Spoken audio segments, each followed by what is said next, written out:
can't contain my excitement. I think she's absolutely electric. This horse got a massive performance in one day, but 8 to 1 for the Derby, I think it's ludicrous. the best 2-year-old in Europe at the moment. It's completely asserted her authority over those sprinters. Possibly one of the best horses Ballydor have had.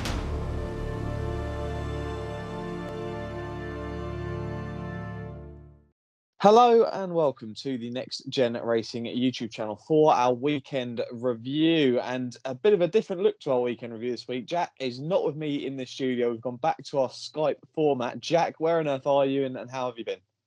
We're up in the Midlands at the moment. We're away at the moment, but we'll be back soon, hopefully. So we'll be back in the studio soon. And yeah, I've been good, thank you.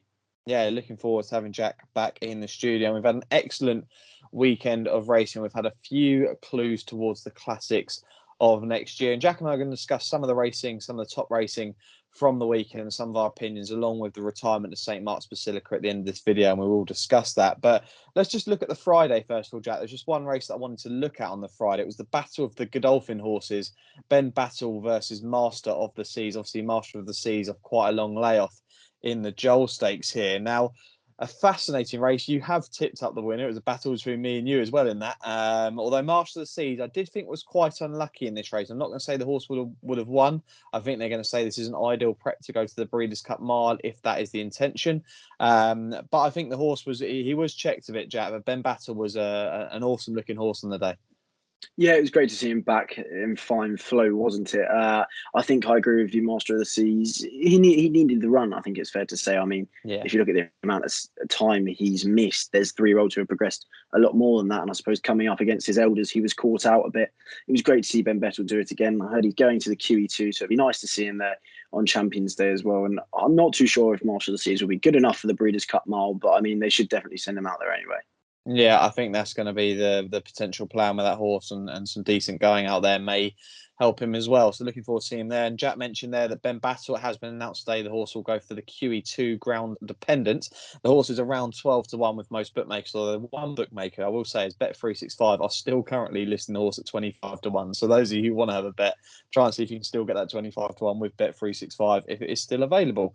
Let's go on to the Saturday now, and we'll focus on a lot of the 2-year-olds. And we'll start with the Royal Lodge Stakes, Jack. Royal Patronage beat Coribus. Masakela was quite disappointing in the race. Obviously, we were both big fans of this horse. I'm not sure things went completely right. It'd be interesting. I haven't heard anything as of yet, but it'd be interesting to see how that horse has come out of that race. I thought it was a really odd race to watch. It was an absolute classic, wasn't it? Because Coribus looked like the horse was going to go and bomb clear in this race, and Royal Patronage just battled and flew home, and possibly a big Derby contender. I think that's where you'd probably be looking as this horse potentially for the future. I actually think that they're going to aim this horse for next season rather than going for something like a Guineas. I don't think the horse will have any hope in a Guineas, but maybe the Dante. You've got to remember in 2020, they won, the same owners and trainer won the Dante with Thunderous. I think that could be potentially the plan with this. He's got bundles of stamina, Jack. But interesting to hear what Charlie Appy had to say about Coribus today. Tell the viewers more. Yeah, so it was interesting listening to the Nick Luck Daily podcast this morning that Charlie Appleby has actually decided that Coribus is the most exciting 2-year-old in his hands. And let's not forget, he has the National Stakes Group 1 winner in his Native Trail in his hands as well. So it's an intriguing thing for him to come out and say that. I think it was quite a big statement for them to say going forward, he looks to have the most potential compared to a Group 1 winner. So, I mean, they said that Native Trail, probably his big season will be this year, perhaps more like a Pina Tuba, and then hopefully next year the 3-year-olds, the Adayars, the Hurricane Lanes. Hopefully we're looking at one here with Coribus. I mean, William Buick was extremely surprised when he asked for an effort. The response he got, I mean, he drew clear in some style. Of course, he idled, very inexperienced, but I mean, he's a very exciting colt going forward. Royal Patronage, it was a very game effort to get up on the line. I'm not too sure if he actually sped up towards the line. I think it was just Coribus idling like anything. Masakela, he was just never on terms, was he? There was something perhaps not right there. Perhaps it looked like he just wasn't on a going day. It looked like one you can just rub off, forget about, and hopefully look forward. I mean, I'll be excited to see if they do send Coribus to the Racing Post Trophy, because I'd definitely be able to forgive him for that. Yeah, it'll be a fascinating one. And Royal Patrons, like I say, what a performance that was from that horse. And 25-1 best price for next year's Derby. Not a price I'd be taking as of yet, a bit too early. But we will talk about the Derby a little bit more in a second. But let's stay at Newmarket now with the Cheveley Park Stakes. And Jack, God, you said if she won, you'd be excited. How excited are you? Tenebrism. 14-1, she went off a mad price for this race, considering how much potential she could have had. Sacred Bridge was quite disappointing in the race. What do we make of the race, and how excited are you by this Tenebrism? Oh, absolutely delighted. She was a 2-year-old for me to follow after that maiden, as of course she was for many, but for her to do it after such a lengthy break and do it in that style, I mean, I thought she'd probably need a little bit of give in the ground, but of course, her sire Caravaggio managed to do it on any kind of ground, and she has completely asserted her authority over those 2-year-old sprinters. I don't know if she's going to get the mile. Of course, her dam won the Coronation Stakes as a 3-year-old. So will they try and step her up to a mile? I'm not too sure, because Aidan O'Brien's already said she's a very, very speedy filly. So I mean, I can't contain my excitement. I think she's absolutely electric, and I mean, the sky's the limit at the moment. I mean, Flotus ran a great race, didn't she, from the front? That was Yeah. an exceptional performance. I mean, left Sandrine in her wake 3 lengths behind. Sacred Bridge, very disappointing. I thought she could have even been too classy for them on the day, but didn't amount to that. Was it Newmarket? Was it the undulating conditions there? It could have been, but I mean, it's all about Tenebrism, and how exciting is she, eh? Yeah, she really is. And like you said about Flotus, really impressed by Flotus. I mean, obviously had just that middle part of the season where the horse just something wasn't quite right. I mean, the debut win was just as impressive as how she kind of ran there and also the prior run. So hopefully Flotus really does stay on track, because she could be quite smart as well. But Tenebrism, I mean, she's not the favourite at the moment for, like you say, for the Guineas. I mean, maybe we could see this horse over a mile next season. Like you say, the horse has bundles of speed, but bookmakers are taking no chances. Best price at 8-1, sorry. And Inspiral still your 13-2 favourite for that. I wouldn't be taking 8-1 at all for that Very race short. as of yet. You'd have to see if Aidan O'Brien sent the horse over a mile, then you'd have to be potentially considering that. But until she does that, I really wouldn't have any interest in that at all. But she is very, very exciting. Now, the Middle Park Stakes. This was a bunch finish. This was an epic race. Perfect Power went off 11-4. I actually picked the horse out around 7-4. They also had a nice drift on the day, but beat Castle Star in like I say, a bunch finish. And Castle Star came flying from the back. Jamie Spencer from the back of the field. We'll probably talk more about that in a second as well. But Jack, you put up Castle Star. I think Castle Star's definitely got a Group 1 in this horse. I think this horse got a massive performance in one day, but Perfect Power. Simeon saying this is potentially the best 2-year-old in Europe at the moment. Yeah, I understand that, especially over this distance. I mean, how bunched they were, it's quite hard to assert your authority. I mean, the times of both the Middle Park and the Cheveley Park were very similar, so they're interesting to compare from that point of view. But I mean, he ran on very well. Christophe Simeon, it was a perfect ride over the top. And I mean, whilst Castle Star, we had the 1-2, which was nice. We actually had the 1-2, which was great. Yeah, we had a forecast. Lovely. Exactly, not bad. But yeah, it was Jamie Spencer. My my frightenings came true, and he did get stuck for room a little bit. He did get through in the end, you saw from the head on, but I mean, he definitely does have a Group 1 in him. I did say he was one of the best 2-year-old sprinters in Europe at the moment. I'd still stick by that decision. I think he is a classy sprinter, but I mean, it's quite hard to look into the race too deeply at the moment when there is such a bunch finish. Yeah, it is a little bit. And Perfect Power, obviously, the morning has been quite a good race going into this race in past years, and it proves so here. But Perfect Power, those who want to know the best price about the horse for 2,000 guineas, currently 14-1 is the best price for But this don't do horse. that. Whatever you are, whoever Don't you do are, don't it. do that. Don't do it. Yeah, just don't back anything as of yet. Cambridgeshire, quick discussion. Bedouin Story, 40-1, a masterclass from Spencer. Now, I just want an honest thought on this with regards to Jamie Spencer. Now, I know a lot of people out there who will say that Jamie Spencer is the top man. Now, he's probably not the top man to have in group races, but in a handicap, this man is an absolute genius. Well, we can say that, but he likes to hold horses at the back of the field. Now, what you can ask for when you do something like that is a lot of trouble. And there have been occasions where he has ridden horses in big handicaps, especially at places like Ascot, where he's found trouble on the finish, where potentially he could have won it, or he could have been closer to the pace and made it a lot easier for himself. Don't get me wrong, this ride was sensational at the weekend, Jack. But what do we make of his riding style? Because I know there's a lot of people who aren't massive fans of Spencer because of this way of riding. Yeah, he's a Marmite style kind of rider. Again, it does depend solely on the horse that he's on. I mean, Castle Star, he's suited to a T. The Dream, of course, the filly, who I'm a big fan of. Again, another hold-up horse who I think is suited by Jamie Spencer.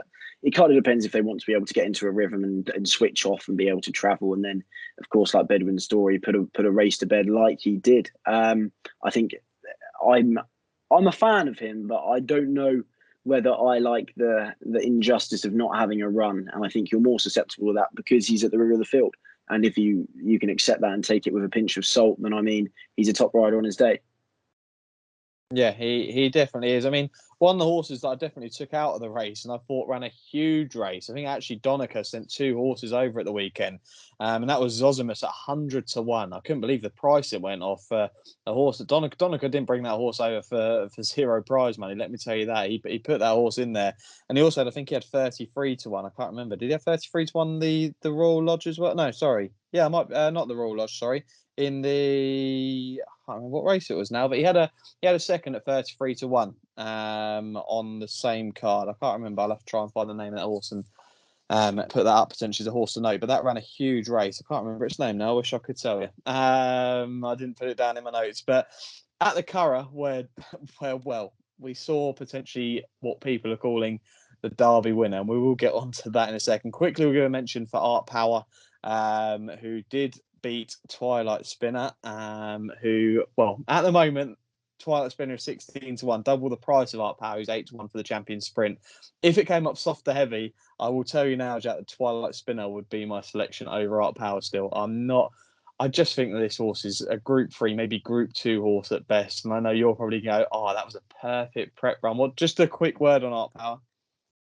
Well, the colt who's destroyed a Group 3 field by 5 lengths is only a Group 3 horse. That's interesting, Sam. No, he's definitely a Group 1 horse, and hopefully he's going to have his day on Champions Day. Okay, yeah, no, that's actually fine. Just to let you know that the horse that I was looking to give a mention to is the horse that came third in the Royal Lodge, which was Unconquerable for Donica, who I thought ran a decent race at 33-1. I think Frankie was on board that horse, but I'd keep an eye on that horse. Luckily, I did find some notes with regards to it. Now, the Derby horse, the hype horse of the weekend that's come out of the weekend is Luxembourg, who has been heavily backed. He won the Group 2 at Beresford Stakes. Now 8-1 best price from what I can see for the Derby. Now, Jack, some nice horses have won this race. The likes of Japan, Saxon Warrior, Capri, St. Nicholas Abbey. But with regards to this race, you have to go all the way back to 2008 when See the Stars won this to then go on and win the Derby. That was the last Derby winner to come from this. So he won that in 2008, won the Derby obviously in 2009. Is it simple as this? It's too early to get excited about a horse like this for the Derby. Yeah, 100%. Especially this year more than ever, we've seen 2-year-olds not train on from the Ballydor battalion, I think, more than ever. You look at High Definition, it was 4-1 anti-post favourite before the flat season. And of course, Bolshoi Ballet, who was sent off a hot favourite in for the Derby. So I wouldn't be looking into it too much. Yes, it was very exciting, but you have to take it as that. It's very exciting. He's got a long break ahead of him. He has to train on from 2 to 3, which is not the easiest task. We see it year in, year out. 8-1 for the Derby, I think it's ludicrous. I mean, he could come out and be spectacular, and then people who've got on the fancy prices can wave their slips, and fair play to them. But I mean, it definitely wouldn't be something that I'll be getting involved with. He is very exciting, don't get me wrong, but he's a 2-year-old at the moment. He's got a long way to go before the Derby. Yeah, you got to remember that High Definition won this race last year, and things haven't quite worked out to probably what people's expectations were with regards to that horse. So just be aware of that. But look, it was a decent performance. I'm sure he will be performing in group races at least next season, and potentially exciting to see. And I think he does hold an entry in the Verton Futurity. So it'd be interesting if they end up going down that route with this horse. I think he's going to be a stayer of the future. Then we go to the Aidan O'Brien stable, and the big news that's come, well, by the time you're watching this, it was the day before, but that's come today, and it was regards to St. Mark's Basilica, who has sadly been retired. And this horse here, now I just want to get this out here. In the quote, it says, possibly one of the best horses Ballydor have had, right? Not this is the best horse, it's possibly. Now, I completely understand where they're coming from with this. is the fact that this horse had potential to go on and do a lot more and have a huge career and win Group 1s again next season and potentially, make himself out with the CV to be the best horse that Ballydor have had there. But at the moment, that you can't say he is the best horse because he's not. There have been better horses down the years for Ballydor, no doubt about it, and they've stayed in training longer and performed longer throughout the seasons. What would you make of that quote, Jack? Because I know a lot of people have been a bit frustrated, saying, "What on earth are they talking about?" And what do we make of the horse? He's been a fantastic servant to the yard and also a massive servant to flat racing this year. Yeah, I mean, he could be a superstar, but he hasn't really shown on the track that he is the best Ballydor contender. I mean, if you look through Ballydor, so if you take it on Racing Post Racings anyway, you've got Galileo, Acceleration, you've got a lot ahead of him there. I mean, just on Racing Post Racings, and I mean, what he's shown, yes, he could have been spectacular, but of course, the passing of Galileo, they did need to fill that big gap there, that big void. If he were to go onto a racetrack and something were to happen to him, it would have been devastating. So I completely get the decision with regards to whether he's one of the best Ballydor I've ever seen. He may have been, but unfortunately, we haven't been able to see that to reaffirm that point. So from my point of view, it's going to be another what could have been. You look at it with some of them in the National Hunt game, top of the game, Duvan, etc. I mean, some of them that could have been. You're looking here in the flat season, it does kick itself in the foot. We've been able to see him for half a year, and now he's gone. So he's taken away from us. It is annoying, but of course, the Bloodstock world do need him.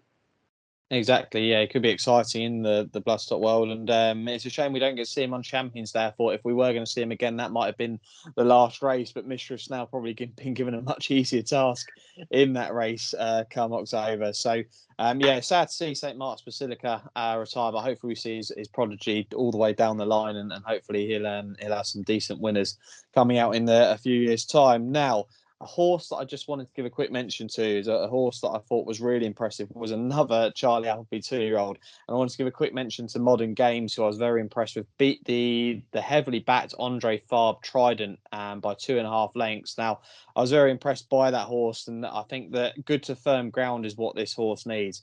I think it's very key to this horse. It needs to be as quick as possible. Now, the plan is to go to the Breeders' Cup. Traditionally, you should get some decent weather out there, and the horse should be getting good to firm ground. He'll go for the Juveniles turf out there and is around 6-1 for that race, but I'd be quite excited by him.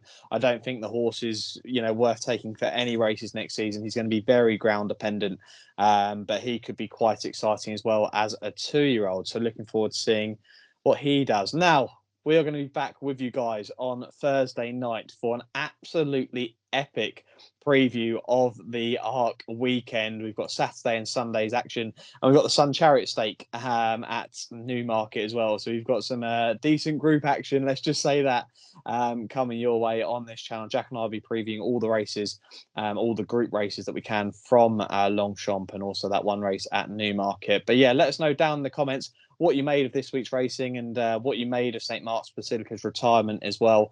And we will see you on Thursday evening for our Qatar Prix de l'Arc de Triomphe preview. Thanks for watching.